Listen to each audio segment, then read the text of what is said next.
Good morning, student. Today we start our elements of directing. First element of directing is supervision. Meaning of supervision. Supervision refer to face contact between the superior and his subordinate. जो supervision है वो क्या बताता है हमको? Face to face contact between the superior and subordinate, यानी subordinate कैसा work कर रहा है इसको सुपरवाइज करता है superior. The main aim of supervision is to ensure that subordinate work efficiently and effectively to complete the task assigned to them. जो इसका मेन एम होता है सुपरविज़न का कि सबऑर्डिनेट से वर्क को इफ़िशिएंटली और इफेक्टिवली कंप्लीट करवाया जाए. It is an important part of directing function of the management. Directing का इम्पोर्टेंट फॉर्म होता है, ये हमारा पार्ट होता है. Definition of supervision. Supervision refer to the direct and immediate guidance and control of subordinates in the performance of their task. Supervision क्या बताता है? Direct and immediate guidance. जब एक लीडर अपनी टीम को सुपरवाइज करता है तो उस समय वो सिर्फ ऐसा नहीं है कि ओनली कंट्रोल करता है, वो उनको इमीडिएट गाइडेंस भी करता है.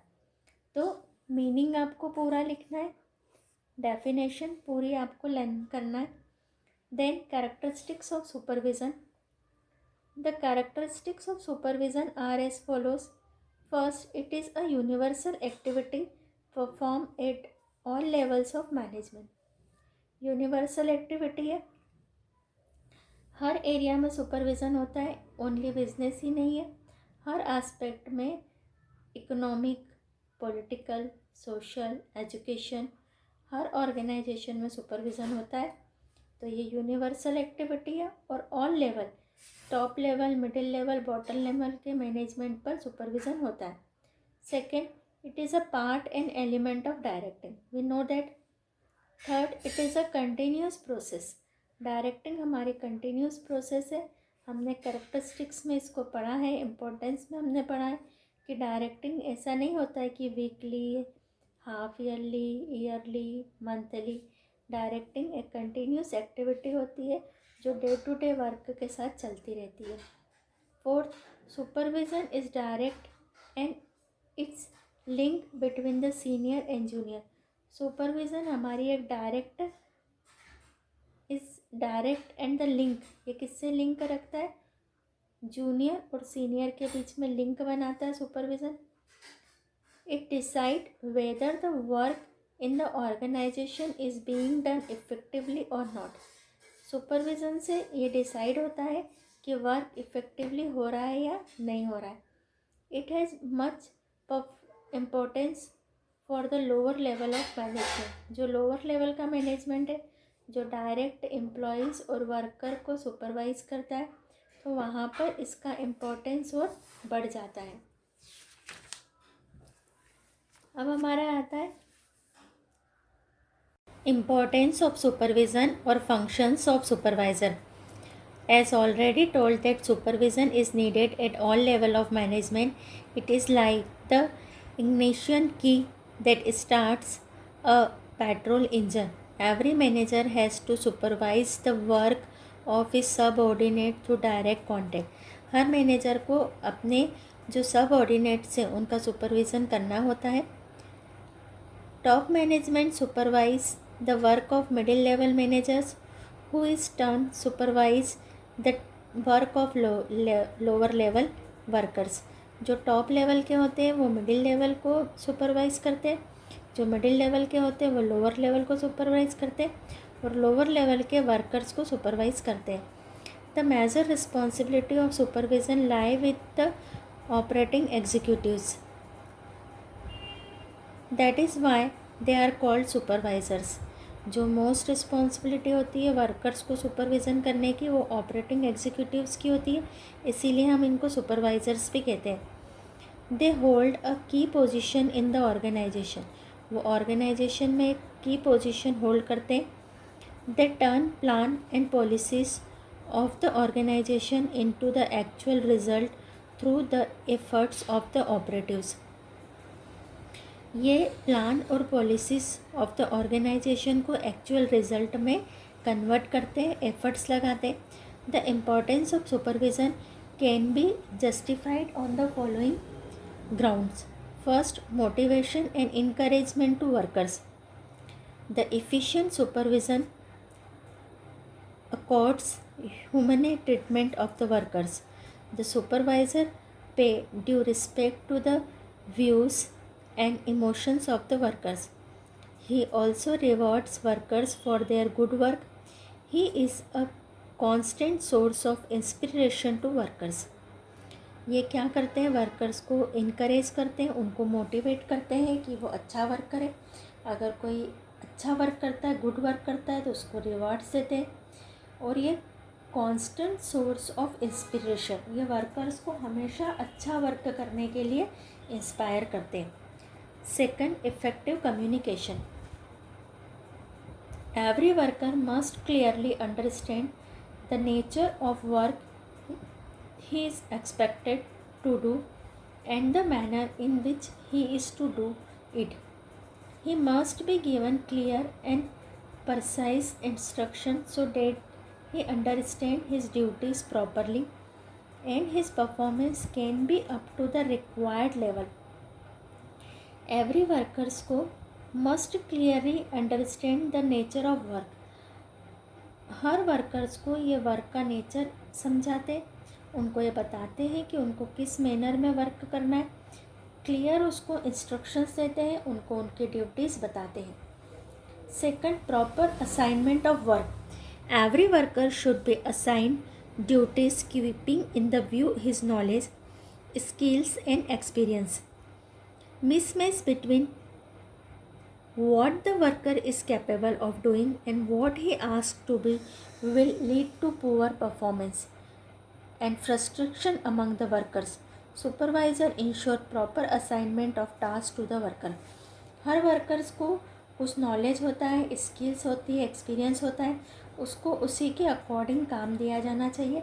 अगर इनमें मिसमैच हो जाता है कि वर्कर्स को अगर उसकी स्किल्स और एक्सपीरियंस से अगर कुछ अलग वर्क दे देते हैं तो वो अपना उसका परफॉर्मेंस पुअर हो जाता है।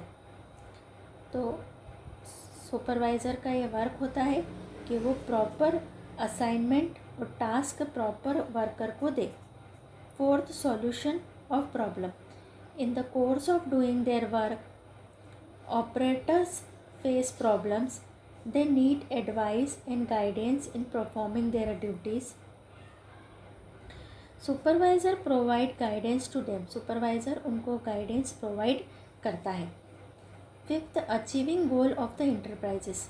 The supervisor seeks to the best efforts and energies of the workers. He integrates, coordinates and channelize such engineers towards the achievement of business objectives. Achieving the goal enterprises. जो supervisors है, जो manager है, जो supervisor का work कर रहा है, उनका जो फाइनल गोल होता है वो कोऑर्डिनेट्स करते हैं, चैनलाइज करते हैं कि ऑर्गेनाइजेशन के गोल अचीव हो सके। Maintaining discipline. There can't be smooth flow of production work unless proper discipline is maintain in the factory. Production is a team work, therefore discipline efforts of all the individual under the commands of the supervisor is necessary.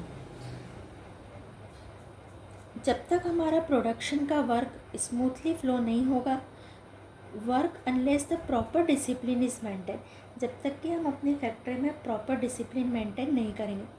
Production is a team work, production हमारा एक team work होता है। Therefore discipline efforts, हर efforts जो होना चाहिए वो discipline होना चाहिए। Under the command of supervisor is necessary, तो उसमें सुपरवाइज़र की कमांड ज़रूरी हो जाती है। अब हमारे यहाँ पर आता है रोल ऑफ सुपरवाइज़र। सुपरवाइज़र का रोल क्या होता है? ये जो हमने 6 पॉइंट पढ़े हैं, इसमें से एनी 5 पॉइंट का आपको इम्पोर्टेंस तैयार करना है। Role of supervisor.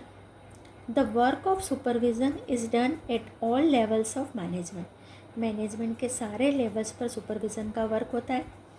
From top to bottom, the role of supervisor here is very important as the actual task of management is done by him. जो actual task होता है वो management के द्वारा होता है. He plays a role of mediators and his small fault may result be a big loss to organization. अगर supervisor का कोई स्मॉल फॉल्ट भी होता है तो वो ऑर्गेनाइजेशन के लिए एक बड़ा लॉस हो सकता है. While playing role of a mediator, he explained the policies, procedure and objectives formulated by the top management to the people at the middle and down levels. जब एक मीडिएटर का रोल प्ले कर रहा है manager, supervisor का role play कर रहा है, तो उसकी ड्यूटी होती है कि वो पॉलिसीज़ को, प्रोसीजर को, ऑब्जेक्टिव को एक्सप्लेन करे, फॉर्मुलेट करे बाय द टॉप मैनेजमेंट. जो टॉप मैनेजमेंट ने जो पॉलिसी बनाई है, प्रोसीजर बनाए हैं, जो ऑब्जेक्टिव बनाए हैं, उनको एक्सप्लेन करे, फॉर्मुलेट करे मिडिल को और लोअर लेवल तक. और he plays an role as expert human relation. एक एक्सपर्ट ह्यूमन रिलेशन का उसको रोल प्ले करना होता है. As he gets expose to many problems and suggestion on daily basis. Daily basis पे जो भी प्रॉब्लम और सजेशंस आते हैं उनको उसको एक्सपोज करना पड़ता है. तो ये रोल ऑफ सुपरवाइज़र. देन हम स्टार्ट कर रहे हैं quality of a good supervisor. Quality of good supervisor. Supervisor is the secret of the business success.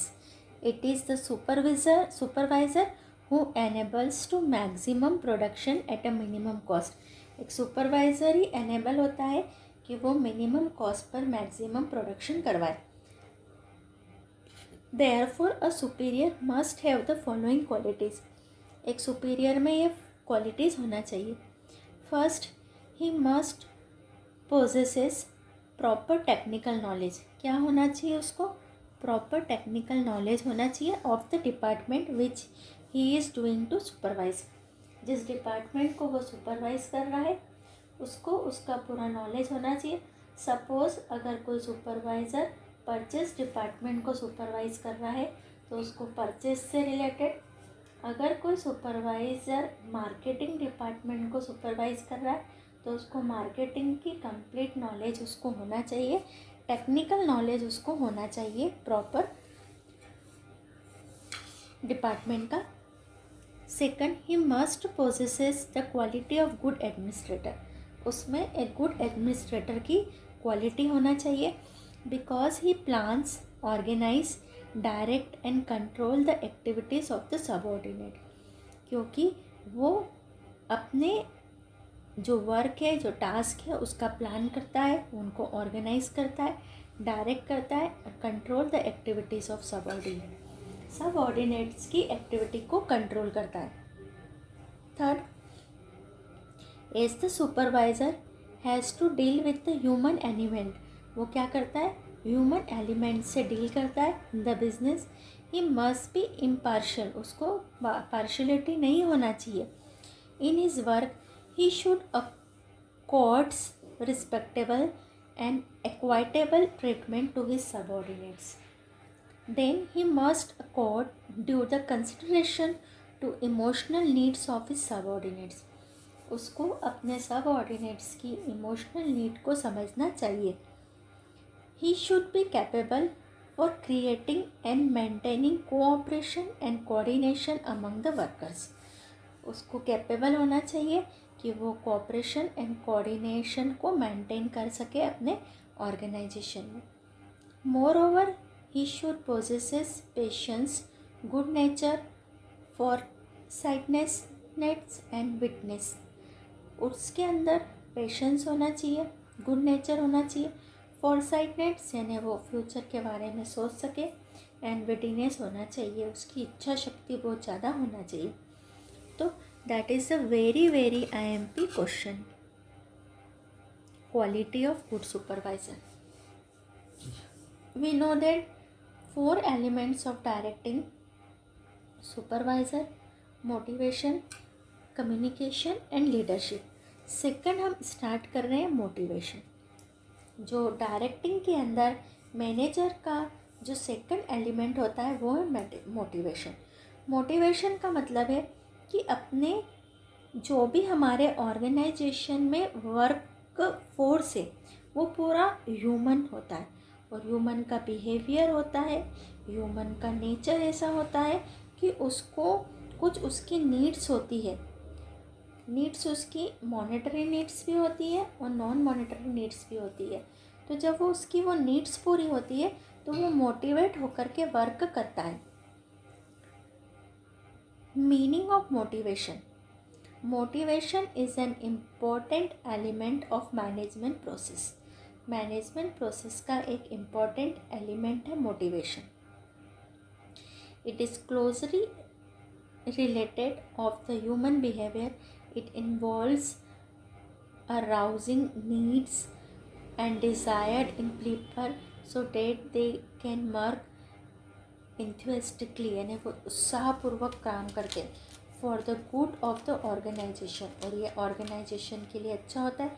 Motivation encourages people to maintain and improve up on their efficiency. Motivation से जो workers है वो improvement आता है उनमें, उनकी efficiency बढ़ती है, मेंटेन होती है। The efficiency of a person depends on two factors पर डिपेंड करती है। Firstly it is the ability to work, and secondly it is the willingness of a person to use his her ability. Efficiency एक person की दो factor पर depend करती है। First तो उसकी एबिलिटी, सेकंड उसकी इच्छा शक्ति, उसकी विलिंगनेस कि वो कितनी एबिलिटी से अपना वर्क करता है। As far as the ability is concern, it comes by the education, training and experience. और ये जो एबिलिटी होती है वो एजुकेशन से, ट्रेनिंग से और एक्सपीरियंस से आती है। But the willingness can be created by motivation.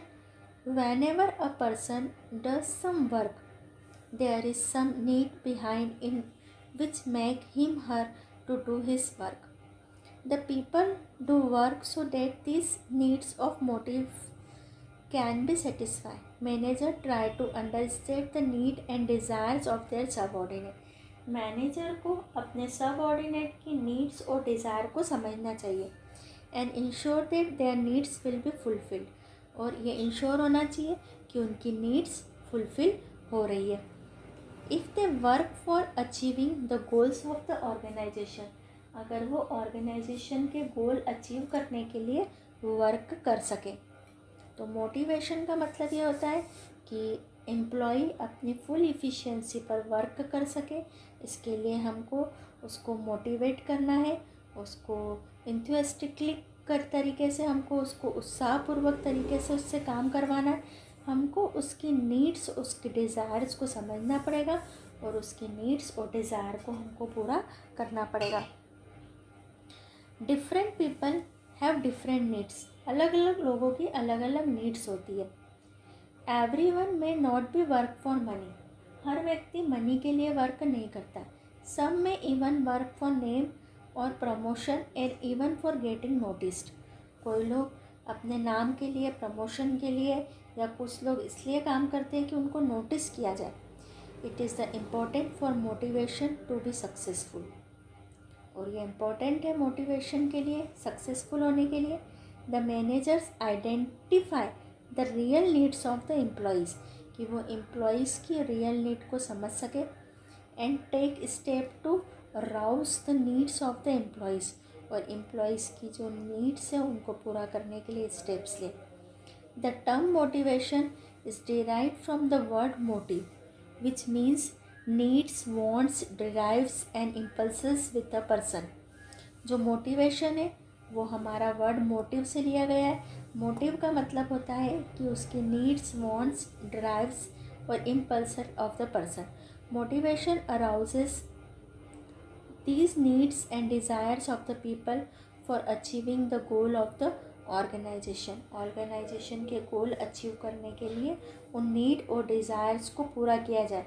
Motivation help the enterprises as well as the employees is getting maximum satisfaction. तो आपको, अगर ये हमने इतना बड़ा पढ़ा है मोटिवेशन, अगर आपको मीनिंग ऑफ मोटिवेशन आता है तो आपको यहाँ से लेकर के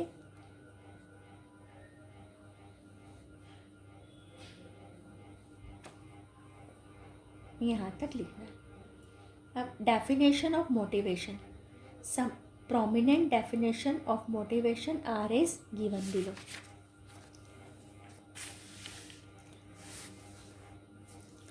According to Quintus O'Donnell, to motivate is to induce people to act in a desired manner. Motivation का मतलब होता है कि पीपल्स को इस तरीके से इंड्यूस किया जाए कि वो डिज़ायर मैनर में एक्ट करे, जैसा हम चाहते हैं वैसा वो वर्क करे। तो कुंटस ओडोनल की डेफिनेशन भी हमारी अच्छी है। अब हम आते in simple words, motivation is a psychological activity. कैसी एक्टिविटी है हमारी? साइकोलॉजिकल एक्टिविटी है which involves the creation and sustaining of the desire among the peoples towards the certain goals in the organisation to the best of their abilities. Motivation हमारी एक psychological activity है जो involve करती है creation और sustain of the desire among the peoples के बीच में उनके डिज़ायर्स को लेकर, उनकी जो नीड्स है, गोल, जिससे कि हमारे ऑर्गेनाइजेशन के गोल अचीव हो सके, to the best of their abilities, उनकी बेस्ट एबिलिटी से गोल अचीव हो सके। कैरेक्टरिस्टिक्स और nature of motivation. Study of various definition of motivation shows the following characteristics of motivation. First, motivation is a continuous process. Motivation हमारी continuous process होती है। ऐसा नहीं है कि हमने एम्प्लॉयज़ को एक बार मोटिवेट कर दिया तो वो हमेशा मोटिवेटेड रहेंगे। मैनेजर्स को, सुपरवाइजर्स को हमेशा एम्प्लॉयज़ को मोटिवेट करना पड़ता है। It is a continuous process which does not end. It deals with human beings and they must be continuously motivated due to their changing method and requirement. जब भी उनको रिक्वायर्ड होता है, उनके मेथड्स में चेंजिंग होता है, तो उनको कंटिन्यूसली हमको मोटिवेट करना पड़ता है। Second, it activated peoples. Motivation result in change of behaviour in doing works. It encourages people to do better and more work. Motivation result is the change of the behavior. Motivation से employees के behaviour में change आता है जिससे कि वो अपना काम अच्छी तरीके से कर पाते हैं। Third, motivation is given in many ways. Motivation हम कई तरीके से दे सकते हैं। Various method of motivation exist. There is no one way in which every individuals can be motivated at different times.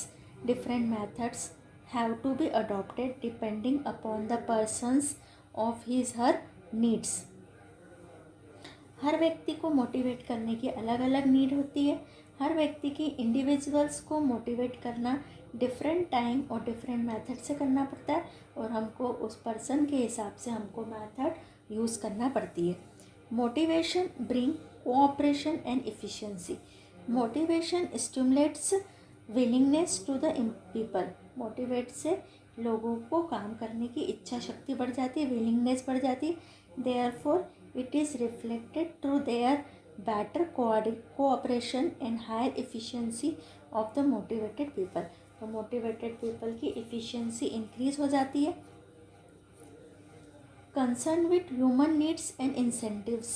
Motivation is the concern with the satisfaction of human needs and incentives.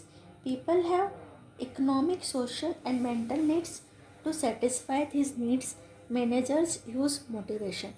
तो managers क्या करते हैं? Motivation को use करते हैं। A psychological process. It is an internal feeling. First of all, some needs are felt mentally.